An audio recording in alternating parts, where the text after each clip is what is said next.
The theme of our event today is content conquers all. Mm-hmm.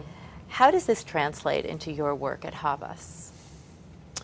So I think that it translates on a couple different levels. The first is from what we look at as the kind of the traditional media planning and buying process, and content obviously is what drives any consumer to media for the most part, whether it's content that's produced by somebody else or content that's produced by somebody down the street.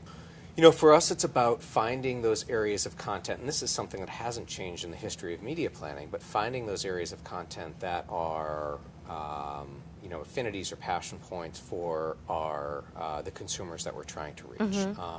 And so the content really becomes the focal point in terms of identifying how we're going to reach them and sort of what vehicles we're going to reach them through. So that's something that's remained consistent in the history of kind of media and advertising. As content has become democratized to some extent, and content creation kind of can be done by anybody, as a media agency and a consultant to our clients who are our brand marketers, the development of content as an advertising message plays a much more kind of upstream role in what we do as a media agency. You're here today to talk about the 30-second spot. What will become of the 30-second spot in 5 years? And more importantly, what is going to be the 30-second digital equivalent? I don't think that the 30-second spot is necessarily going to change as it relates to, certainly as it relates to television. And I also think that I don't think it's going to change dramatically as it relates to television online, in terms of watching on a Hulu or an ABC or something like that. However, I think that the video ad format, as it relates to online video in general,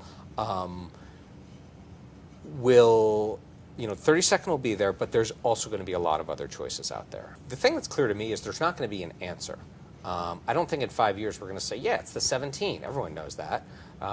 It's going to be a multitude of choices. And there's continually going to be testing and innovation. So I don't think you're going to have a period of time, certainly not a period of 50 or 60 years, where there's a single dominant ad format. That's gone. That time is gone. It's going to be moving towards, and some marketers do this extremely well now, but I would say the majority don't. It's going to be moving towards a much more experiential type of approach where you can go to a website or application or whatever it ends up being and really be immersed with a brand and really understand the brand essence. Do your clients let you experiment often enough? They do. We really push to put between 5 and 10% of most of our campaign budgets into testing, so we're able to try out different formats, whether it's iPad or different mobile formats or different video formats.